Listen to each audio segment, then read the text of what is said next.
అది సాకేతపురి రాజ్యం. వీధులన్నీ రంగురంగుల పూలతో, ముగ్గులతో, తోరణాలతో అలంకరించి ఉన్నాయి. ప్రపంచంలోని ఆనందమంతా అక్కడే కనిపిస్తోంది. అందరూ చాలా ఆతృతతో జరగబోయే వేడుక గురించి ఎదురుచూస్తూ ఉన్నారు. కొన్ని సంవత్సరాల తర్వాత ఆ రాజ్యం అంత అంగరంగ వైభవంగా ఆ వేడుక జరుపుకుంటోంది. ఎదురుగా పెద్ద వేదికపై విక్రమపురి యువరాజావారు విక్రమాదిత్య పెళ్లిపీటలపైన కూర్చొని ఉన్నాడు. పెళ్లికి వస్తున్న వాళ్లను విక్రమపురి సేనాధిపతి సిద్ధప్ప నవ్వుతూ ఆహ్వానిస్తున్నారు. అమ్మయ్యా, ఎన్నో అవాంతరాల తరువాత ఇన్ని రోజులకు మా యువరాజా వారి వివాహం జరుగుతుంది. అందుకు మా అందరికీ చాలా సంతోషంగా ఉంది. ఆ మాటలకు ఆయన భార్య రాగిణి కూడా అవునంటూ తల ఊపింది. అవును మరి, వీరాది వీరుడైన మన విక్రమాదిత్యకి ఏం తక్కువ? ఎందరో యువరాణులు ఆయన వెంటపడినా కళ్యాణ గడియలు రాలేదు. ఇప్పుడు వచ్చాయి మరి. ఇంతలో అక్కడికి ఆస్థాన పండితులు గంగాధరస్వామి హడావిడిగా వచ్చారు. ఎటువంటి అవాంతరాలు రాకుండా ఈ కార్యం గట్టెక్కాలని ఆయనకు అప్పచెప్పారు. మహారాజ ప్రసేన, మహారాణి మంజులాదేవి, మీరిద్దరూ వచ్చి మన యువరాజు పక్కన ఆసీనులు కండి. అలాగే గురువర్య. దేవి, తమరు కూడా రండి. చిత్తం మహారాజా. ఇద్దరూ వచ్చి యువరాజు విక్రమాదిత్యకు ఇరువైపులా ఆసీనులయ్యారు. చూడండి మహారాజా, ఇక్కడ జరిగేది పెళ్లి. మీకు ఎటువంటి ఇబ్బంది కలిగినా సరే మీరు ముగ్గురు ఈ పెళ్లి పీటల మీద నుండి ఎట్టి పరిస్థితుల్లోనూ లేవకూడదు. చెప్పింది చెప్పినట్లుగా చేయవలసిందే అని గంభీరంగా చెప్పారు. వాళ్ల ముగ్గురూ సరేనని తల ఊపారు. బ్రాహ్మణులు వేదమంత్రాలను పెద్ద ఎత్తున చదువుతూ ఉన్నారు. మహారాజు ప్రసేనుడికి, మహారాణి మంజులాదేవికి తమ కుమారుడి వివాహం జరుగుతుందని చెప్పలేనంత సంతోషంగా ఉంది. గంగాధరస్వామి ముహూర్తం దగ్గర పడగానే, ముహూర్తం దగ్గర పడింది, తొందరగా పెళ్లి కూతురిని తీసుకుని రండి అని అరిచారు. అక్కడికి ఒక అందమైన పల్లకీని మోసుకొని వచ్చారు బోయీలు. విక్రమాదిత్య చాలా అందమైనవాడు. అతని అందానికి సరితూగే యువరాణి కోసం కొన్ని వందల కళ్ళు ఆతృతగా ఎదురుచూస్తూ ఉన్నాయి. సాకేతపురి మహారాజు రాజేంద్ర మహారాజు మెల్లిగా పల్లకీలోకి వంగి తన చేతులను పల్లకీ లోపలికి పెట్టాడు. అందరూ ఆయన తన కూతురికి చేయందించారని అనుకొని ఆతృతగా అటువైపే చూస్తున్నారు. రాజేంద్ర మహారాజు తన చేతులని బయటకు తీశాడు. అంతే, అందరూ అయోమయంగా ఒకరి ముఖాలు ఒకరు చూసుకున్నారు. ఒక్కసారిగా ఆ ప్రాంతమంతా గుసగుసలు మొదలయ్యాయి. ఆ జనాల్లోంచి ఒకరు, శుభమా అని పెళ్లి కొరకు వస్తే ఇలా అవుతుందని ఎవ్వరూ ఊహించలేదు. ఆ మాటలకు మరొకరు, అవును మరి, ఇదేం వింత! వీరాధి వీరుడైన విక్రమాదిత్య పెళ్లి ఎలా జరుగుతుందని కల్లో కూడా ఊహించలేదు. ఈ మాటలన్నీ వినపడగానే యువరాజు, అతని తల్లిదండ్రులు కంగారుగా తలెత్తి చూశారు. వాళ్లు కూడా ఒక్కసారిగా ఆశ్చర్యపోయారు. ఎదురుగా రాజేంద్ర మహారాజు ఒక కుండను పట్టుకుని వచ్చి దాన్ని పెళ్లి కూతురి స్థానంలో పెట్టాడు. ఇదేంటి గురువర్యా? నేను పెళ్లి చేసుకోబోయేది ఒక మట్టి కుండనా అని అడుగుతూ అయోమయంగా ముఖం పెట్టాడు. రాజేంద్ర, నా సామంతుడు అని కూడా చూడకుండా నీతో వియ్యానికి సరే అంటే ఇంత అవమానిస్తావా? నిన్ను! అని అతని తలని నరకడానికి తన వర నుండి కత్తి తీశాడు. గంగాధర స్వామి గారు, మిమ్మల్ని నమ్మి యువరాజు వారికి సరైన కన్యని చూడమంటే మీరు నా కొడుకుకి ఒక కుండను కట్టబెట్టాలని చూస్తారా? లేవండి యువరాజా, మహారాజా, పదండి. మోసం చేసిన ఈ రాజేంద్ర మహారాజుపై యుద్ధం ప్రకటించండి అని కోపంతో అరుస్తుంది మంజులాదేవి. అలా ఆ ముగ్గురి మాటలు విన్న గంగాధర స్వామి వాళ్ల వైపు తీవ్రంగా చూశారు. చూడండి మహారాజా, మీరిక్కడ నుండి ఒక్క అడుగు ముందుకు వేసినా తక్షణం యువరాజు మరణిస్తాడు. తర్వాత మీ ఇష్టం అని కోపంగా చెబుతారు. దాంతో మహారాణి బాధపడుతూ, ఒక్కగానొక్క కొడుకు పెళ్లి అంగరంగ వైభవంగా చేయడానికి చూస్తే అన్నీ బాగానే జరిగి పెళ్లి కూతురి విషయంలో మోసపోయాం. ఇప్పుడు నా కొడుక్కి ప్రాణగండం అని అంటున్నారు. కర్మ కర్మ, ఏం చేస్తాం అని ఏడుస్తుంది. అక్కడ ఉన్న ప్రతి ఒక్కరూ బాధపడుతూనే పెళ్లి తంతు కానిస్తారు. యువరాజు విక్రమాదిత్య ఆ కుండకే తాళి కట్టి భార్యగా చేసుకుంటాడు. యువరాజా, ఈ కుండకు ఏమాత్రం దెబ్బ తగిలినా పగిలిపోయినా మీకు మృత్యువు తప్పదు, జాగ్రత్త అని హెచ్చరిస్తాడు. విక్రమపురి చేరుకున్న విక్రమాదిత్య పల్లకి దిగి తన గదిలోకి కోపంగా వెళ్లిపోతాడు. అక్కడ మొదటి రాత్రి కోసం ప్రత్యేకంగా పూలతో అలంకరించిన పందిరి మంచం చూసి చాలా కోపం వచ్చి అతను వాటన్నిటినీ పీకి పాడు చేస్తాడు. ఇంతలో ఆ గదిలోకి కుండను పట్టుకొని బాధపడుతూ వచ్చిన మహారాణి తన చేతుల్లో ఉన్న కుండను ఆ మంచంపై పెట్టి, నాయనా, దీన్ని జాగ్రత్తగా చూసుకో. గురువుగారు చెప్పింది గుర్తుందిగా అని చెప్పి వెళ్ళిపోతుంది మహారాణి. ఆ కుండని పట్టుకొని కోపంతో నేలకేసి కొట్టబోయిన యువరాజు విక్రమాదిత్య మళ్లీ గురువుగారు చెప్పిన మాటలు గుర్తొచ్చి వెంటనే పక్కనే ఉన్న ఆయుధగృహంలో ఓ మూలన పెట్టి లోపలికి వస్తాడు. చా, ఒక వీరాది వీరుడైన నాకు ఈ కుండతో పెళ్లి అవడం ఎంత అవమానం! ఇంతకన్నా ఆ జన్మ బ్రహ్మచారిగా ఉండటం మంచిది అని మంచమెక్కి పడుకున్న అతనికి దీనంతటికీ కారణమైన పరిస్థితులు ఒక్కొక్కటి తన కళ్ల ముందు కనబడతాయి. గురువర్య, ఇక మన యువరాజుకి పెళ్లి యోగమే లేదా? స్వామి, ఒక్కగానొక్క కొడుకు, రాజ్యాన్ని పరిపాలించదగినవాడు. మన వంశం నిలబడాలి. దీనికి ఏదైనా పరిష్కార మార్గం చూడండి. గంగాధర స్వామి ఎదురుగా యువరాజు జన్మకుండలిని ఇంకా దీర్ఘంగా పరీక్షిస్తున్నారు. వారం రోజులు పెళ్లి ఉందనగా ఆ కుంతలా దేశపు యువరాణి సేనాపతి కుమారుణ్ణి వివాహం చేసుకుంది. మరో 2 యువరాణులు ప్రమాదాలకు గురయ్యారు. మొన్నటికి మొన్న కాబోయే మామగారు పాము కాటుతో చనిపోయారు. అదే పాము యువరాజుని కాటయ్యాలని చూసింది. ఇవన్నీ చూస్తుంటే చాలా భయంగా ఉంది స్వామి. తన భార్య కుమారుడి గురించి చింతించడం చూసిన ప్రసేన మహారాజుకు చాలా కోపం వచ్చింది. ఆ కోపంతో ఆయన కళ్ళు చింతనిప్పుల్లా రగిలిపోయాయి. గురువర్య, ఇప్పటికీ మించిపోయింది లేదు. రాజ్యానికి 4 దిక్కులా వేగుల్ని పంపించి యువరాజు జాతకానికి సరిపోయే అమ్మాయిని వెతుకుదాం. యువరాణి కాకపోయినా పర్లేదు, సామాన్య యువతైనా బాధలేదు. ఛ! మహారాజుని, వీరాది వీరుడినైనా కూడా ఏం చేయలేకపోతున్నాను. గంగాధర స్వామి ఒక్కసారి కళ్ళు మూసుకొని కొద్ది క్షణాలు ఏవో మంత్రాలు చదివాడు. తరువాత కళ్ళు తెరచి ఎదురుగా ఉన్న మహారాజు వాళ్ళని చూశాడు. చూడండి మహారాజా, నాకు ఒక వారం రోజుల పాటు గడువివ్వండి. సరిగ్గా వారం తర్వాత ఇదే రోజు నేను చెప్పిన ప్రాంతానికి రండి. మీరు ఖచ్చితంగా సూర్యోదయం వరకు పెళ్లి కొడుకులా ముస్తాబు చేసిన మన యువరాజు విక్రమాదిత్యతో మంటపానికి రండి. చిత్తం గురువర్య, ఇక యువరాజు గారి భారం మీదే.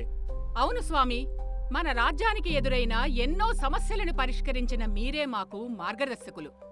మహారాణి, మీ నమ్మకాన్ని నేను వమ్ము చేయను. ఇక మీ మందిరాలకు వెళ్ళి మీరు విశ్రాంతి తీసుకోండి. మహారాజా, మీతో నేను ఏకాంతముగా మాట్లాడాలి. ఆ మాటలకు మహారాణి భయంగా చూస్తే యువరాజు అనుమానంగా చూస్తూ లేచి నిలబడి గంగాధర స్వామికి నమస్కరించి అక్కడి నుండి వెళ్ళిపోయారు. గురువర్య, ఏదైనా ప్రమాదమా? అందుకే వాళ్ళిద్దరినీ ఇక్కడి నుంచి పంపించేశారా? నాయనా ప్రసేన, నేను చెప్పేది జాగ్రత్తగా విను. మనం పుట్టినప్పుడే మన రాతని ఆ భగవంతుడు నిర్ణయిస్తాడు.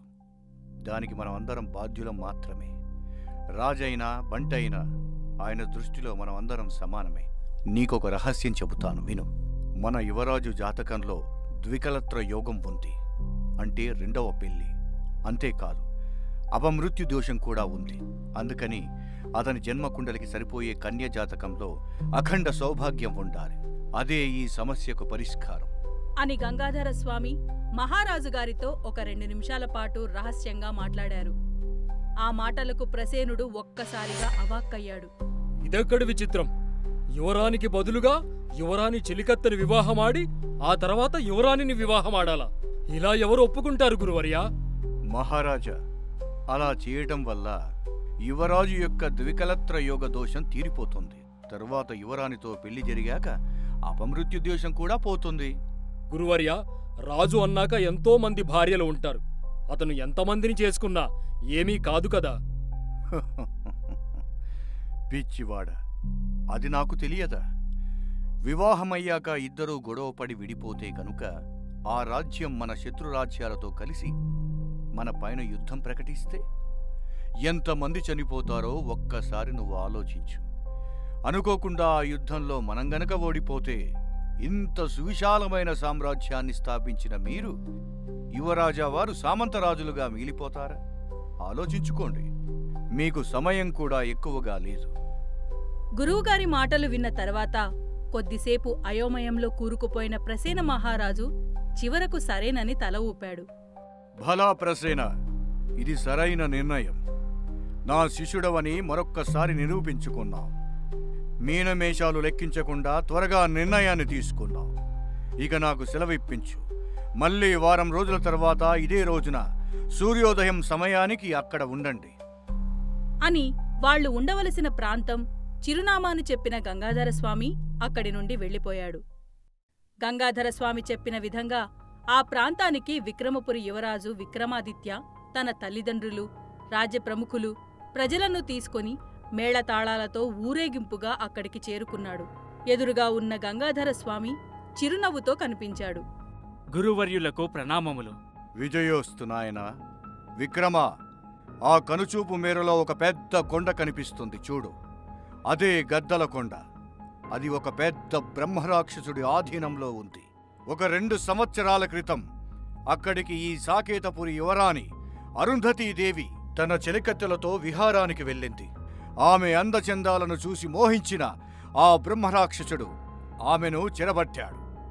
వాడి చెర నుండి నువ్వు... ఏమిటి? అరుంధతితో నా వివాహమా? ఆమెను బ్రహ్మరాక్షసుడు చెరబట్టాడా? అమ్మా, తను అపురూప సౌందర్య రాశి. అంతేకాదు, సంగీతం, విద్యాబుద్ధుల్లో సరస్వతి, చిత్రలేఖనంలో, తెలివితేటల్లో చాలా పేరుంది. తన గురించి మా గురుకులంలో ఉన్న యువరాజులందరూ గొప్పగా చెప్పేవాళ్ళు. అదేంటి గురువర్యా, ఇందుకా మీరు ఇక్కడికి రమ్మని పిలిచింది? నా కుమారుణ్ణి పెళ్లిపీటల మీద కూర్చోబెడతారనుకుంటే మరోసారి సాహసయాత్రకు పంపిస్తున్నారా? మహారాణి, నువ్వు నీ ప్రేమతో యువరాజుకి పిరికిమందు నూరిపోయకు. సాహసాలు చేయడంలో మన కుమారుణ్ణి మించిన వారు ఈ భూప్రపంచంలోనే లేరు. నాయనా, నీకంతా తెలిసిందిగా.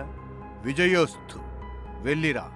స్వామి, నాకు విద్యాబుద్ధులు చెప్పిన గురువర్యులు మీరు. మీరే ఆ బ్రహ్మరాక్షసుని ఎదుర్కోవడానికి మార్గం చూపించండి.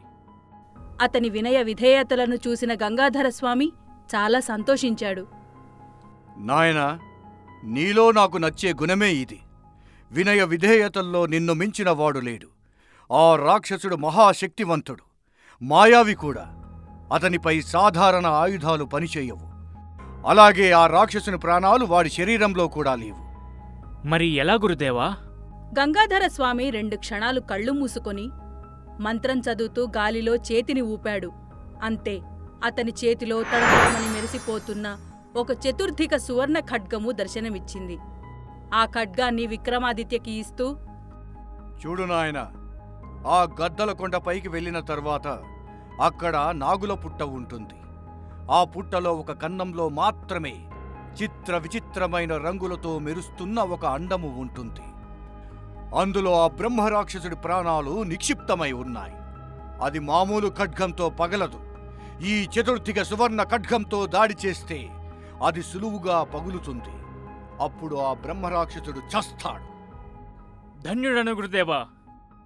మరొక విషయం నాయనా, నువ్వు కేవలం ఆ బ్రహ్మరాక్షసుని చంపి మాత్రమే రావాలి. మిగతా విషయాలు యువరాణి అరుంధతీదేవి తల్లిదండ్రులు చూసుకుంటారు అని చెప్పిన గురువుగారి దీవెనలను తీసుకొని యువరాజు విక్రమాదిత్య తన పంచకళ్యాణిపై వాయువేగంతో ఆ కొండవైపు దూసుకు వెళ్లాడు.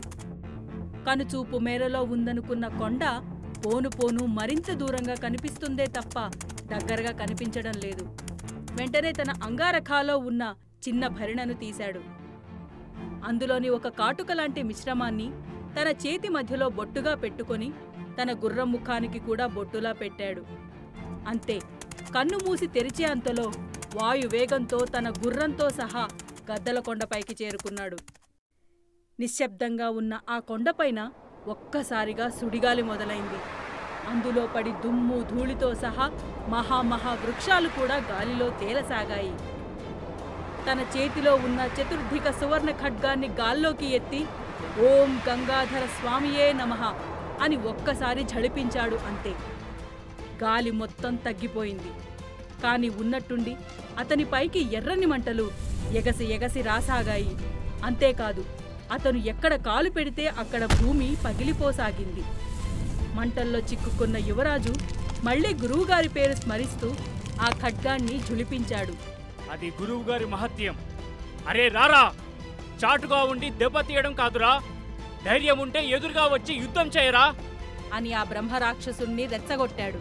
బ్రహ్మరాక్షసుడు గట్టిగా అరుస్తూ, ఎవర్రా నువ్వు? నా స్థావరంలోకి వచ్చి నన్ను అవమానిస్తావా అని ఎదురుగా వచ్చి నిలబడిన బ్రహ్మరాక్షసుడు విక్రమాదిత్యపైకి పెద్ద పెద్ద రాళ్ల వర్షం కురిపించాడు. తన సువర్ణ ఖడ్గంతో గాల్లోనే వాటిని పిండి పిండి చేస్తూ ముందుకు ఉరికాడు.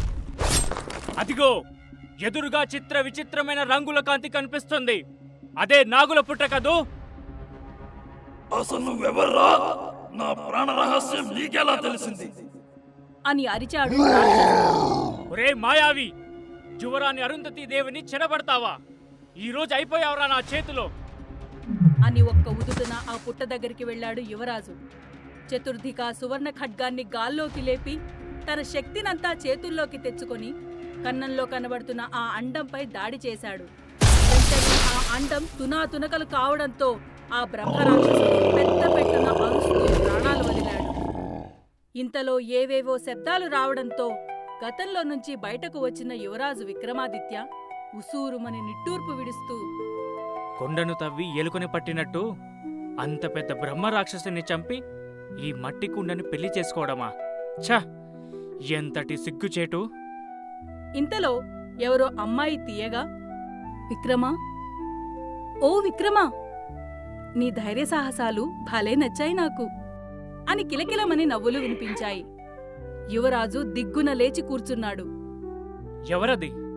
హే, ఎవరది అని అరుస్తూ మొత్తం వెతుకుతూ ఆయుధాల గదిలోకి వెళ్లి చూశాడు.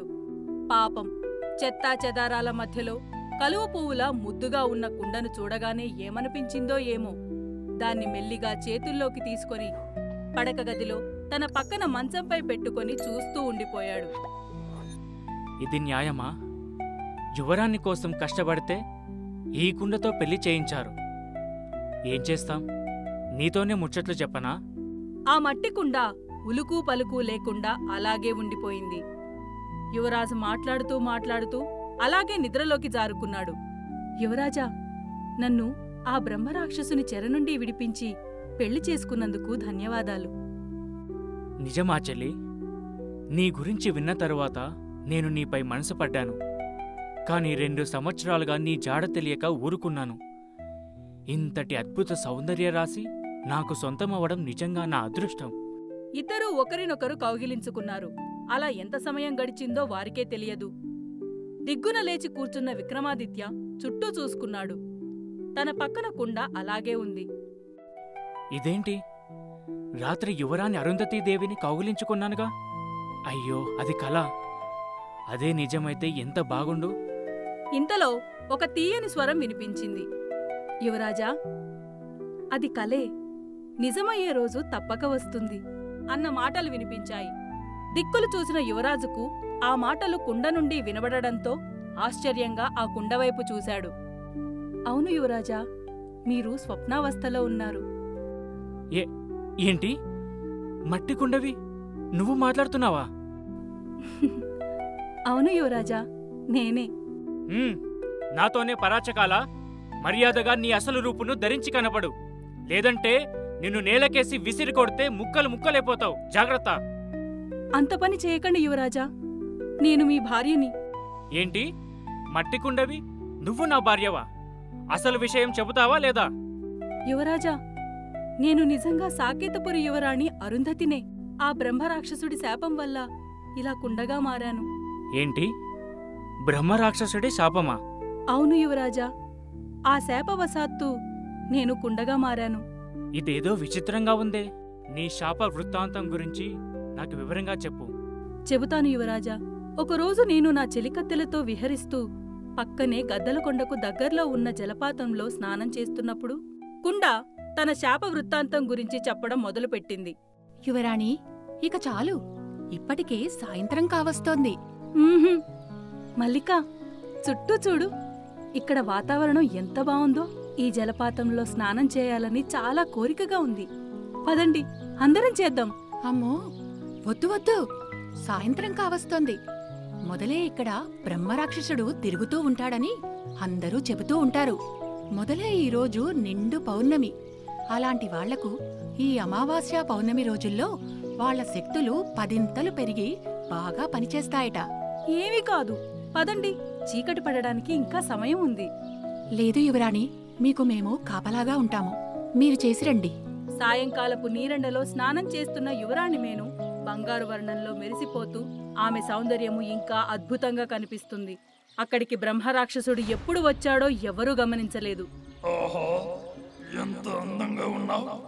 నీ అందం చూస్తే మతిపోతుంది నాకు. అన్న మాటలు వినిపించగానే అటువైపు చూసిన అందరూ భయంతో కేకలు వేస్తూ స్పృహ తప్పి పడిపోయారు.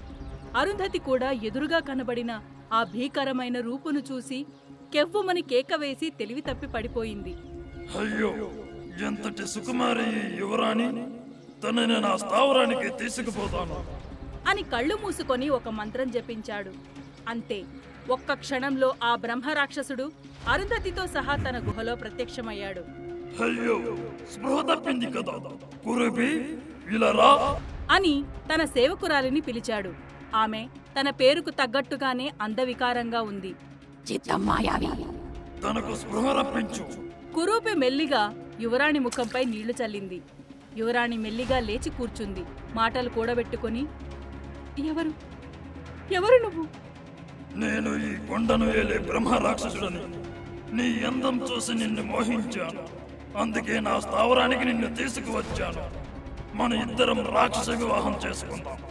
నీకు ఏ లోటు రానియను. చూడు, నువ్వొక రాక్షసుడివి, నేను మామూలు మానవ కాంతను. నాకు నీకు సరిపోదు. నన్ను వదిలిపెట్టు. ఏం వేళకోళమా? నాకేం తక్కువ? మీ మానవుల కంటే నాకు ఎన్ని ఎక్కువగానే ఉన్నాయి. చూపించునా నా ప్రతాపము? నువ్వు ఏది అడిగినా చిటికలో నీ ముందు ఉండేలా చేస్తాను.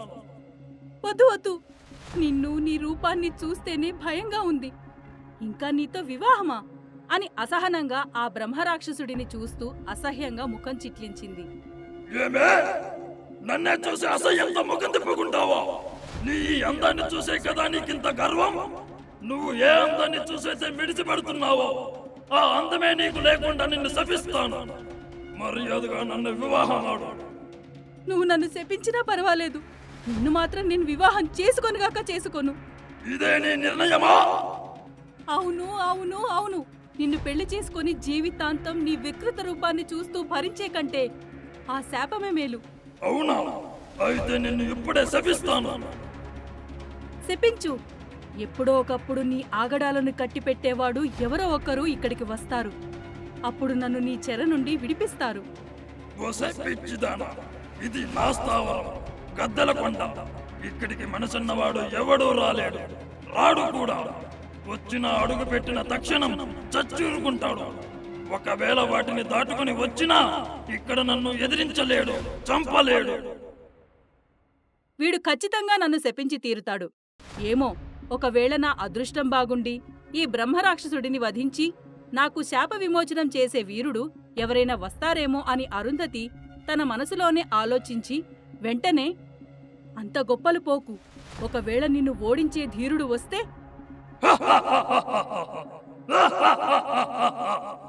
నీ ఆశకు నాకు నవ్వొస్తుంది యువరాణి. ఒకవేళ ఎవడైనా నిన్ను నా చెర నుండి విడిపించినా వాడు నిన్ను వివాహమాడడు. పొరపాటున నిన్ను వివాహమాడినా ఇన్నాళ్ళు నా చెరలో ఉన్నావు కాబట్టి నువ్వు ఎంత పవిత్రంగా ఉన్నా నిన్ను అనుమానించక మానడు. నాన్సకుండా అసలు విషయం చెప్పు. ఖచ్చితంగా నిన్ను వధించే ధీరుడు తప్పకుండా వస్తాడు. అతన్నే నేను వివాహమాడతాను. అయితే అనుభవించు. నువ్వు గర్వపడుతున్న ఈ అందం అనేది కనిపించకుండా జీవము లేని ఒక మట్టి కుండలా మారిపోతావు. మట్టి కుండలో ఉన్న నిన్ను పెళ్లి చేసుకుని అతను ఒక 6 నెలల పాటు నిజాయితీగా నీతో ప్రేమతో మసిలితే అప్పుడు నీకు శాప విమోచనం కలుగుతుంది.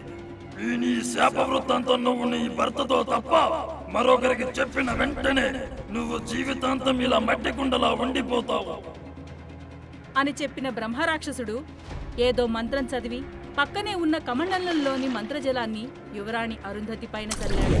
అంతే, ఒక్క క్షణంలో అందమైన అమ్మాయి కాస్త జీవం లేని మట్టి కుండలా మారిపోయింది. కుండ రూపంలో ఉన్న అరుంధతి గతంలో నుంచి బయటకు వచ్చి, విక్రమా, ఇది నా శాప వృత్తాంతం. నువ్వు నమ్మినా నమ్మకపోయినా ఇది మాత్రం నిజం. అవును, నీ కథ వింటుంటే చాలా వింతగా ఉంది. నిన్ను నమ్ముతున్నాను. అయినా మనమిద్దరం అపరిచితులం. ఇప్పుడు పెళ్ళయింది. నువ్వు చెప్పిన ఆ 6 నెలల వరకు మన స్నేహితులుగా ఉండి ఒకరి గురించి ఒకరం తెలుసుకున్న తర్వాత భార్యాభర్తలుగా ఉందాం. నిజమా? చాలా సంతోషం. ఆ రాత్రి యువరాజు ఎలా ఉన్నాడో అని పలకరించడానికి గాబరాగా మహారాణి అతని గదివైపు వచ్చింది. ఇదేంటి యువరాజు గది నుండి మాటలు వినిపిస్తున్నాయి? కుమారా, విక్రమా, తలుపు తెరువు అని గది తలుపులు దబదబా బాదింది. వెంటనే ఆ శబ్దానికి విక్రమాదిత్య తలుపులు తెరిచాడు. అప్పుడే నిద్రలేచిన వాడిలా కళ్ళు నులుముకుంటూ, అమ్మా, ఏమైంది? ఎందుకంత కంగారుగా ఉన్నావు? నీ గదిలోంచి ఏవో మాటలు వినిపించాయి. అవునా? అదేమీ లేదే. సరేగాని పద, ఈరోజు సత్యనారాయణ వ్రతం ఉంది. యువరాజు ఆ కుండని పట్టుకొని శ్రద్ధాభక్తులతో పూజ చేశాడు. ఆ రోజు నుండి కుండతో ప్రేమగా మాట్లాడుతూ ఎటు వెళ్ళినా ఆ కుండను తన చంకన పెట్టుకుని వెళ్లేవాడు. అలా రోజులు నెలలు గడుస్తూ ఉన్నాయి. అలా అతన్ని రోజుల తరబడి గమనిస్తున్న ఆ రాజ్యంలోని ప్రజలు ఒకరోజు రచ్చబండ దగ్గర కూర్చొని తలా ఒక మాట మాట్లాడుకోసాగారు. వాళ్లల్లో ఒకరు, ఏంటో ఈ యువరాజుకు పెళ్ళైన కాన్నించి ఏమైందో, ఆ కుండని సంకన పెట్టుకొని పెళ్ళాంతో ముచ్చట్లు పెట్టినట్టు తెగ మాట్లాడుతా ఉంటాడు. అవును, కొంపదీసి ఆ కుండలో ఏమాయదారిభూతముందో ఏంటో వీరాధివీరుడైన యువరాజుని తన వశం చేసుకుంది. అందుకే పాపం ఇలా అయిపోయాడు. ఆ కుండలో ఏదో భూతముందని, అది యువరాజును వశం చేసుకుందన్న పుకార్లు ఆ నోట ఈ నోట మహారాణి మహారాజు వరకు చేరాయి. మహారాజు అయోమయంగా గంగాధర స్వామి దగ్గరికి, మహారాణి భయంతో యువరాజు గదిలోకి పరుగందుకున్నారు. నిన్న నువ్వు పాట భలే పాడావరంతతి. ఏది, మరొక్కసారి ఆ పాట నా కోసం ఇప్పుడు పాడు. ఆహా, ఓహో, ఎంత మధురంగా ఉంది నీ పాట. తేనెలూరుతూ తీయగా సాగుతుంది. అలా పిచ్చివాడిలా మాట్లాడుతున్న కుమారుణ్ణి చూసి మహారాణి అవాక్కయింది. కుమారా, ఏం చేస్తున్నావు? పాట వింటున్నావా? నాకు ఎటువంటి పాట వినిపించడం లేదు. ఎవరూ కనిపించడం లేదు. నీకు ఎలా వినిపిస్తుంది? అమ్మా, నువ్వా? ఇలా వచ్చావేం? కబురు పంపితే నేనే వచ్చేవాణ్ణి. ఎదురుగా ఆమె కంటికి అందంగా పూలతో అలంకరించిన కుండ కనిపించింది. దాంతో మహారాణి కోపంతో ఊగిపోయింది. ఏనాడైతే ఈ ముదరష్టపు కుండతో నీ పెళ్లి చేశామో ఆ రోజు నుండి నువ్వు పిచ్చివాడివయ్యావు. నీలో నువ్వే మాట్లాడుతూ నవ్వుకుంటున్నావు. ఈ కుండను పగలగొడితే గాని నువ్వు మనిషివి కావు. అమ్మా, ఆ కుండ నా ప్రాణం. దానికేమైనా అయితే నేను బ్రతకలేను. ఈ జీవము లేని మట్టి పాత్రనా నీకు ప్రాణం? నీ కళ్లకు నీ తల్లిదండ్రులు కనిపించడం లేదా? అమ్మా, ఆ కుండ జీవం లేనిది కాదు. నేను తాళి కట్టి పెళ్లి చేసుకున్నాను అని ఆ కుండను తన హృదయానికి హత్తుకున్నాడు. మహారాణి అతని చేతుల్లో నుంచి ఆ కుండను లాగాలని చూసింది. ఇద్దరి పెరుగులాటలో ఆ కుండ కింద పడి ముక్కలు ముక్కలుగా పగిలిపోయింది. అంతే, ఆ ముక్కలను చూసి ఒక్కసారిగా బావురుమని ఏడుస్తూ కుప్పకూలిపోయాడు యువరాజు. అయ్యో అమ్మా, ఎంత తప్పు చేశావు! ఇప్పుడు ఎలా? యువరాజు హృదయ విదారకంగా ఏడుస్తూ ఆ ముక్కలన్నిటినీ తీసి తన హృదయానికి హత్తుకున్నాడు. ఎంత ఘోరం జరిగిపోయింది అరుంధతి. నిన్ను కాపాడుకోలేకపోయాను. నన్ను క్షమించు. ఇంతలో చాలా పరిచయమున్న ఒక స్వరం, విక్రమా, ఇటు చూడు అన్న మాటలు వినిపించగానే ఠక్కున అటువైపు చూసిన మహారాణి మంజులాదేవి, యువరాజు విక్రమాదిత్య ఆశ్చర్యపోయారు. అక్కడ అద్భుత సౌందర్య రాశి అరుంధతి నిలబడి కనిపించింది. విక్రమా, నీ అవ్యాజమైన నిజాయితీ ప్రేమతో నాకు శాప విమోచనం కలిగించావు. ధన్యవాదములు. దేవి, నీకు శాప విమోచనమైందా?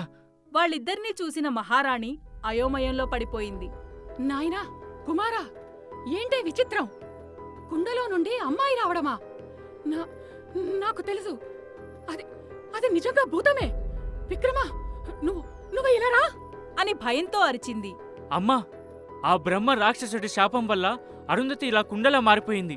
ఈ రోజు తన శాపం తొలగిపోయింది. ఇంతలో అక్కడికి మహారాజు ప్రసేనుడు, గంగాధర స్వామి ఇద్దరూ రావడం చూసి ఆ ముగ్గురు ఆశ్చర్యంగా చూశారు. వెంటనే మహారాణి తేరుకొని, స్వామి చూడండి, నా కుమారుడు ఆ భూతం మోహంలో పడిపోయి పిచ్చివాడయ్యాడు. అప్పుడు గంగాధర స్వామి చిన్నగా నవ్వుతూ, మహారాణి, ఇక మనకు అన్నీ మంచి రోజులే. తను ఏ భూతమో దయ్యమో కాదు, సాకేతపురి యువరాణి అరుంధతీదేవి. ఆ బ్రహ్మరాక్షసుడి శాపం వల్ల ఇన్ని రోజులు కుండలా మారిపోయి ఉంది అని గంగాధర స్వామి అరుంధతి శాప వృత్తాంతం వివరించి, యువరాజు పెళ్లికి వారం రోజుల ముందు నేను చేసిన ధ్యానం వల్ల కొన్ని విషయాలు నేను తెలుసుకున్నాను. యువరాజు విక్రమాదిత్య జాతకం ప్రకారం అపమృత్యు దోషం తొలగిపోవాలంటే అఖండ సౌభాగ్యం ఉన్న యువరాణి అరుంధతియే సరైన జోడీ అని నాకు తెలిసింది. మరి శాపవృత్తాంతం గురించి? దానితో పాటు తన శాపవృత్తాంతము నేను తెలుసుకున్నాను. అందుకే యువరాజుని ఆ బ్రహ్మరాక్షసుని చంపి మాత్రమే రమ్మన్నాను. తర్వాత జరిగిన విషయాలన్నీ మీ అందరికీ తెలిసినవే. అంటే ఈరోజు ఆ రాక్షసుడు శాప విమోచనం గురించి చెప్పిన దాని ప్రకారం ఇవాల్టికి వీళ్ళు వివాహం జరిగి సరిగ్గా 6 నెలలు పూర్తయింది. దాంతో తనకు శాప విముక్తి కూడా అయ్యింది అని అసలు విషయం చెప్పాడు. అదంతా విన్న మహారాణి మహారాజు చాలా సంతోషపడ్డారు. గురువర్యా, దీనికంతటికీ మీరే కారణం. ధన్యవాదాలు. యువరాజు తన భార్య అరుంధతితో కలిసి గంగాధర స్వామి పాదాలకు నమస్కరించాడు. మామగారు, అత్తయ్యగారు, మమ్మల్ని ఆశీర్వదించండి అని విక్రమాదిత్య, అరుంధతి ఇద్దరూ కలిసి మంజులాదేవి ప్రసేనుడి ఆశీస్సులు కూడా తీసుకున్నారు. చాలా ఆనందంగా ఉంది కుమారా. చాలా సంతోషం కుమారా. నా కోడలు అందాల భరిణెలా ఉంది. మీ ఈడు జోడు కూడా చాలా చక్కగా ఉంది. ఇదే ప్రేమతో కలకాలం పిల్లాపాపలతో సుఖంగా ఉండండి అని సంతోషంగా ఇద్దర్నీ దగ్గరికి తీసుకుంది మహారాణి.